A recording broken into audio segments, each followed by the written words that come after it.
Assalamualaikum. Hai sahabat pintar, selamat datang di channel Buka Buku. Belajar menyenangkan bersama Ibu Wulan. Selamat belajar. Sebelumnya, Ibu ucapkan selamat untuk sahabat pintar yang sudah naik ke kelas 4. Sebelum belajar, jangan lupa kita berdoa dahulu ya. Semoga pembelajaran hari ini menyenangkan dan banyak manfaatnya. Baiklah, kita akan belajar kelas 4, tema 1, indahnya kebersamaan. Subtema 1, keberagaman budaya bangsaku. Pembelajaran ke-1. Tahukah kamu bahwa Indonesia terdiri atas banyak pulau, suku bangsa, tarian, rumah adat, serta agama? Ayo, kita cari tahu lebih jauh tentang keberagaman itu. Berikut adalah bacaan teks tentang keberagaman budaya Indonesia. Tentang pawai budaya. Pawai budaya sangat menarik bagi warga kampung Babakan. Pawai ini selalu menampilkan keragaman budaya Indonesia. Udin dan teman-teman tidak pernah bosan menanti rombongan pawai lewat. Tahun ini mereka datang ke alun-alun untuk melihat pawai tersebut. Kakek Udin pun terlihat sabar menanti. Terdengar suara gendang yang menandakan rombongan pawai semakin dekat. Di barisan pawai terdepan terlihat rombongan dari Maluku. Rombongan laki-laki mengenakan kemeja putih, jas merah, dan topi tinggi dengan hiasan keemasan. Rombongan perempuan mengenakan baju cele. Baju ini terdiri atasan putih berlengan panjang serta rok lebar merah. Langkah mereka diiringi oleh suara tifa, alat musik dari Maluku. Bunyinya seperti gendang, namun bentuknya lebih ramping dan panjang. Budaya Maluku sangat unik dan menarik. Budaya Bali terkenal karena bunyi musiknya yang berbeda. Rombongan dari Bali membunyikan alat musik daerahnya. Cengceng namanya. Alat ini berbentuk seperti dua keping simbal yang terbuat dari logam. Nyaring bunyinya ketika kedua keping ini dipadukan. Rombongan dari Bali diikuti oleh rombongan dari Toraja. Wanita Toraja memakai pakaian adat yang disebut baju poko. Rombongan laki-laki menggunakan pakaian adat yang disebut sepa talung buku. Rombongan Toraja membunyikan alat musik khas mereka, Pak Pong Pong namanya. Alat musik ini berupa suling bambu besar yang bentuknya seperti angklung. Unik bentuknya, unik pula bunyinya. Budaya Toraja sangat menarik untuk dipelajari. Udin dan teman-teman senang melihat pawai budaya. Selalu ada hal baru yang mereka perhatikan setiap tahun. Pakaian adat dari berbagai suku di Indonesia selalu menyenangkan untuk diamati.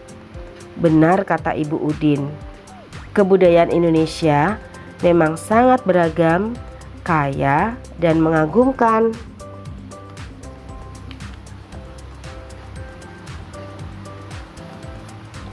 Menurut kalian, ada berapa paragraf pada teks tersebut? Benar, ada 5 paragraf. Setiap kalimat pertama pada paragraf ditulis agak masuk ke dalam atau menjorok ke dalam kurang lebih 2 cm. Coba perhatikan tiap paragraf berikut. Penulisan kalimat pertama agak masuk ke dalam, maka disebut paragraf pertama. Penulisan kalimat kedua agak masuk ke dalam, maka disebut paragraf kedua. Penulisan kalimat ketiga agak masuk ke dalam, maka disebut paragraf ketiga. Penulisan kalimat keempat agak masuk ke dalam, maka disebut paragraf keempat. Penulisan kalimat kelima agak masuk ke dalam, maka disebut paragraf kelima. Berarti paragraf tersebut berjumlah 5 paragraf. Coba sekarang kalian perhatikan paragraf ke-1. Apa yang dibicarakan pada paragraf ke-1? Benar sekali. Pada paragraf ke-1 yang dibicarakan adalah pawai budaya sangat menarik bagi warga Kampung Babakan. Nah, kemudian kalian mencari lagi yang dibicarakan pada paragraf kedua, paragraf ketiga, paragraf keempat, dan paragraf kelima. Setiap bacaan biasanya terdiri atas beberapa paragraf. Setiap paragraf memiliki gagasan pokok yang didukung oleh gagasan pendukung.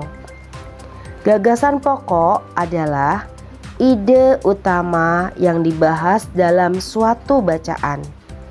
Dapat berupa kalimat inti atau berupa pokok paragraf. Sedangkan gagasan pendukung adalah uraian atau tambahan informasi untuk gagasan pokok.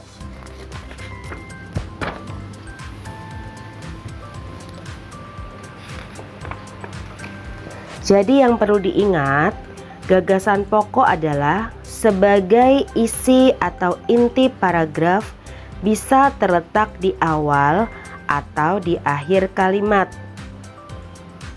Apabila gagasan pokok dan gagasan pendukung dimasukkan dalam diagram seperti contoh berikut. Nah, sekarang silakan kalian kerjakan seperti contoh dengan menggunakan diagram dan kerjakan paragraf 2, 3, 4, dan 5 di buku tugas kalian seperti contoh diagram tadi ya.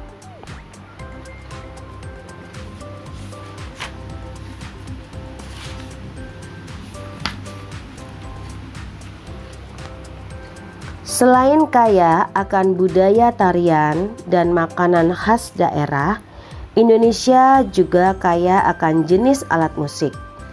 Berikut adalah contoh alat musik yang dimiliki oleh berbagai suku di Indonesia. Cara memainkannya berbeda-beda. Kecapi yang berasal dari Jawa Barat dimainkan dengan cara dipetik. Angklung yang berasal dari Jawa Barat dimainkan dengan cara digoyangkan. Saluang yang berasal dari Sumatera Barat dimainkan dengan cara ditiup. Kendang yang berasal dari Jawa Barat dan tifa dari Papua dimainkan dengan cara dipukul. Sekarang carilah alat musik tradisional yang lainnya. Tulislah dalam bentuk tabel. Seperti contoh, nomor 1, alat musik adalah suling. Daerah asal dari Jawa Barat. cara memainkan dan cara menghasilkan bunyi. Alat tersebut dimainkan dengan cara ditiup sehingga menimbulkan getaran udara dalam suling. Getaran tersebut menghasilkan bunyi.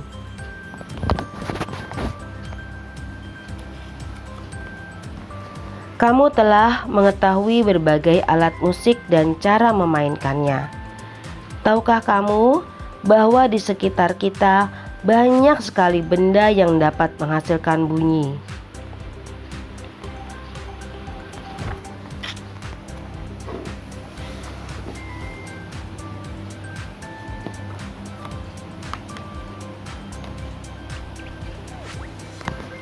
Tuhan Yang Maha Esa menganugerahkan kita indera pendengar. Melalui indera ini, kita dapat mendengar dan menikmati hasil karya seni budaya yang beragam. Ayo kita cari tahu lebih lanjut tentang hal ini. Segala macam bentuk bunyi berasal dari benda yang bergetar. Getaran dari suatu benda akan mengakibatkan udara di sekitarnya bergetar. Getaran tersebut menimbulkan gelombang bunyi di udara. Benda-benda yang bergetar dan menghasilkan bunyi disebut sumber bunyi. Bunyi dapat merambat melalui benda padat, cair, dan gas. Akan tetapi, bunyi tidak dapat merambat pada ruang hampa. Dalam kehidupan sehari-hari, banyak perbedaan yang kita temui, mulai dari perbedaan agama, suku, ras, hingga warna kulit. Sebagaimana halnya sebuah permainan musik yang terdiri atas berbagai alat kehidupan nyata yang penuh dengan perbedaan pun dapat berdampingan dengan baik, asalkan setiap orang dapat saling menghargai keberagaman. Menghargai perbedaan akan memperkuat persatuan dan kesatuan. Semua orang harus hidup rukun meskipun memiliki perbedaan. Nah, sekarang ayo kita buat rangkuman apa yang sudah kita pelajari hari ini. Hari ini kita sudah belajar tentang gagasan pokok dan gagasan pendukung dalam teks. Kita juga belajar tentang alat musik tradisional Indonesia dan mengetahui apa itu sumber bunyi. Sekarang marilah kita latihan soal dan jawablah pertanyaan berikut di bawah ini ya. Nomor 1, apa yang dimaksud dengan gagasan pokok? Nomor 2, apa yang dimaksud dengan gagasan pendukung? Nomor 3, sebutkan 5 contoh alat musik tradisional Indonesia. Nomor 4, apa yang dimaksud dengan sumber bunyi? Nomor 5, berikan contoh sumber bunyi tersebut. Terima kasih. Silakan kalian kerjakan di buku tugas kalian. Setelah itu, silakan kalian beristirahat dan pembelajaran kita sudahi sampai di sini dulu. Sampai berjumpa untuk esok hari dan tetap ceria dan semangat. Oke, selamat berjumpa lagi sahabat pintar.